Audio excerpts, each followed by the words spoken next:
Toronto's real estate market just shifted dramatically, and if you miss this, your wallet is going to regret it. For the fifth straight months, we've had year-over-year numbers that were lower than the previous year. Toronto condo market is in shambles right now, so things aren't as good as one would look at. Active listings are higher by about 50%, which is nuts. Your property is going to sit on the market and it's going to go stale. Stale listings, most likely no one wants it. Next thing you know, you're going to be on the market 2 to 3 months, if not longer.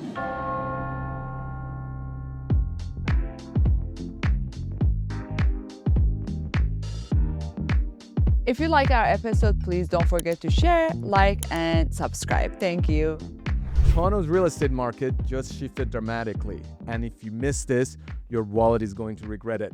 Guys, welcome to Reality Check, where we discuss what's happening in Toronto's real estate market, where it's going, and help you make informed decision buying or selling real estate. I'm here with Sanaz. And what we're going to talk about is... Once again, we are here talking about numbers. This time, we're talking about month of May numbers. So let's see what's happening month of May. Nima. So for the fifth straight months, we've had year-over-year numbers that were lower than the previous year. And I personally thought February everything was going to take off. Clearly, it didn't. I remember we were talking. And again, like one thing I didn't account for was Donald Trump coming in and screwing things up. I was looking for the word. Screwing things up with the tariffs and literally just affecting the entire market, stock market, crypto market, real estate market. But listen, it is what it is. And I think in every market, there's opportunity, whether you're buying or selling. And this is what we're going to talk about today is, okay, what's going to happen? What is going to happen? And if someone wants to sell or buy, where is the opportunity at and how they should go about either buying or selling yes. in this market, because that's the most important thing. So let's start off with the numbers. So months of May, just over 6,200 sales happened, which is pretty low. And active listing is close to 31,000. Each. I can't remember the last time I saw numbers like that, 31,000 active Seriously. listings. And the months of inventory, close to 5 months of inventory, and average prices are sitting at just over $1,120,000 with the average days on the market of 25 days. So what I want to go through is, we always talk about these numbers, and these numbers are aggregate numbers, meaning everything from condos to semi-detached and townhome is in this number. So what do we need to really consider if we're a buyer or seller in this market? I want to dissect two areas today. One is Toronto proper, which is 416 area, let's say south of Steeles, and then York region, north of Steeles, and see how each market is different in terms of their numbers in each category. So we're gonna, for the sake of time, we're just gonna do detached and condo and see how these two types of assets are performing. So guys, before we go any further, be sure to hit that subscribe, click that like, and share it with anyone whom you think might find this useful. Now let's go back.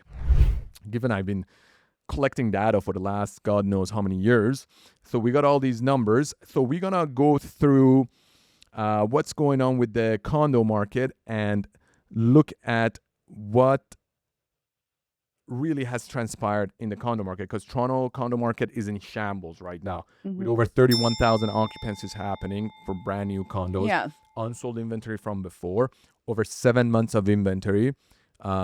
Things are super slow and the prices have been affected because of it. So let's take a look at it. The average condo is sitting at close to $710,000, which is 7.5% lower than last year, which was pretty low. At the height of the condo market at the beginning of 2022, we were sitting in the mid 800, but it was around 850, 860, maybe even slightly higher. Right now, average price is sitting at about 710,000. The number of transaction is where it's really hurting, and the number of transaction is sitting at 973 units. So it's 973 units sold, 25% below last year numbers, which was pretty low to begin with. So these numbers are in the condo market. So again, condo market average price is lower at 7.5%. Sales are down by 25. But when we look at the entire Toronto area, the average price is only down by 3.2%. Active listing is only up, let's say 30%, and sales are down only 14%. So aggregate number in Toronto, minus 14% lower sales volume, but in condo market, it's minus 25%. When we go and look at the detached market In Toronto area. So the average price of a detached right now is sitting as close to 1,720,000. Last year, this time, was 1,826,000. So over 100 grand drop in the average detached price in Toronto. So this is how you need to be looking at these numbers. So the average detached is now lower by 8% in Toronto. So things aren't as good as one would look at, whereas average townhouse is sitting at around the same price. Last year was close to 1,009,000. Right now it's sitting at just over 1,009,000. So these are the numbers one should look at. When we go to the York region, it's again very similar story. The condo market there is also not doing well, but I want to just look at the overall market, then going to the condo market. So the York region, sitting at close to 6 months of inventory, 5.85 months of inventory. Average sale price is just over 1,282,000. It's 4.3% lower than last year. Active listings are higher by about 50%, which is nuts. And don't forget, we didn't have a good year in 2024. Yeah. So. And the total sales volume is just over 1,000 units. I mean, and it's below, and 16% lower. So this is the total number. Then when we look at the condo market, the total sales was only 167 units, close to 27% drop in the number of transactions. And the average price is lower by 8.1% to close to 644,000. Take into consideration, back in 2022, the average price of a condo in York region was $780,000. So about 140,000 lower. 2022 is gone. But this was in May, though. It's not even at the peak of it. So that's what people need to consider. So when we talk about these numbers, as a buyer, me as a seller, I would ask, okay, so what does that even mean in my situation? So let's take an example. If you're a seller. Let's take an example. Yeah. Right now I'm a seller and I'm looking to sell, let's say, a detached property in Toronto. In York region. So in York region, if the average price of a detached right now is sitting at 1,561,000. Last year was at 1,692,000. So about 130,000 drop. We got a months of inventory of over 5 months of inventory. I need to take into consideration, if the months of inventory number is over 5, I should be pricing my property in a strategic way to attract more buyers. We're not talking about underpricing it. We're talking about pricing it properly. And that's where you need advice of a professional to make sure you price right. Overpricing a property will do more harm than pricing it right.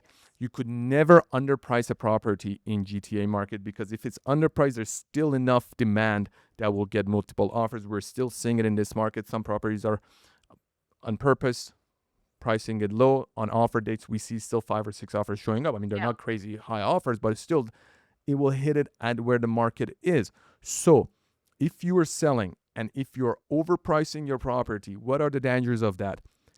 As a buyer in this market, where you have so many options, you're in a buyer market territory, you're pricing your property high.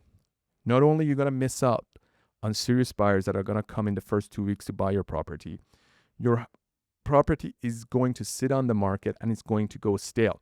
Once you're past your average days on the market, as an example, you're over 30, 40 days. If you're a new buyer that come into this market, what they tend to do is to disregard the older listings. They will look at the new listings that are hitting the market, because they know that older stale listings, most likely no one wants it. So that's going to be there tomorrow. But this new listing just hit the market and all the people that are on the market are going to rush to take a look at it. And because people don't want to miss out on it, and they're gonna put they them don't on. want to have FOMO. So you're basically helping the other properties to sell. Yeah.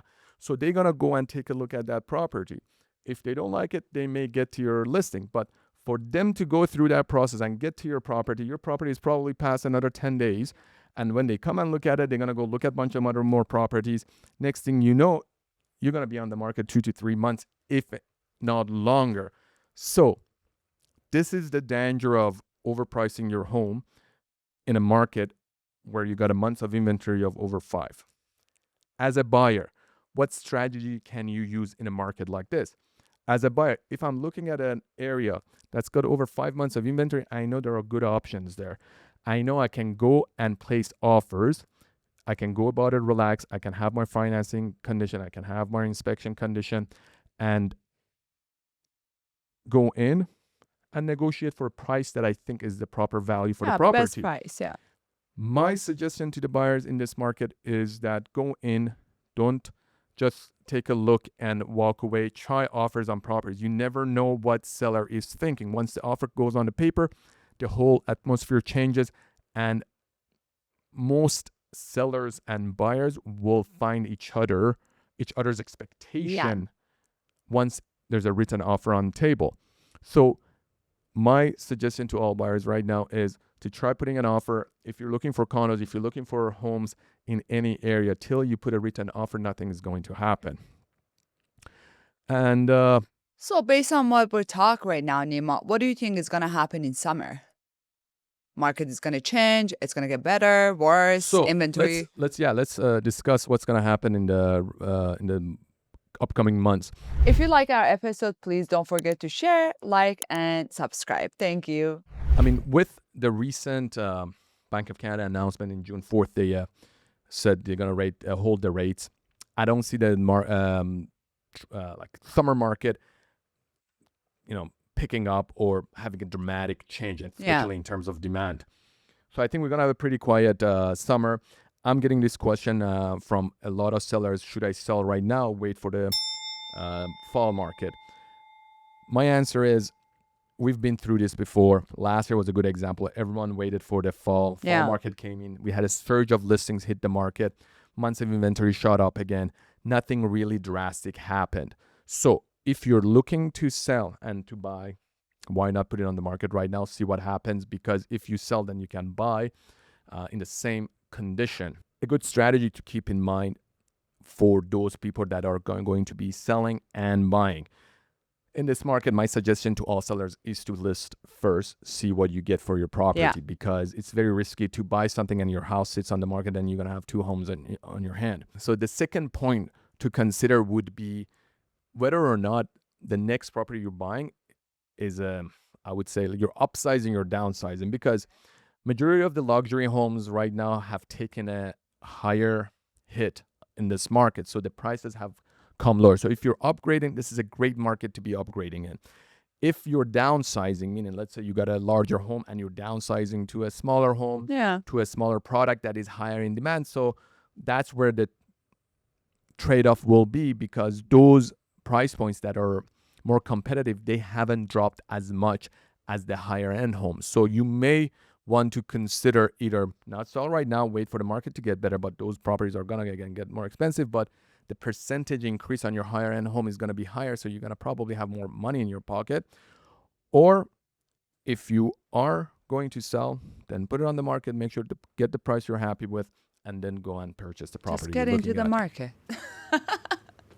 You got to do what you need to do. Yeah. And this is why, again, you need to talk to your realtor to see what it is, because the way a detached property performs, let's say around Yonge and Shepherd, Willowdale area, Willowdale East, West, is totally different than how a detached property performs, let's say in Leslieville or in Beaches. So you may ask how? Well, North York, you got more supply of detached homes. Yeah. Closer to downtown, there's much less supply, so the demand is still pretty good. So not much of a, you're gonna have a tougher time, finding options or negotiating a lower price point. So that's what this is. So guys, before we finish this, thank you for watching. Hit that subscribe button, like it, and share it with your friends. Thank you for watching.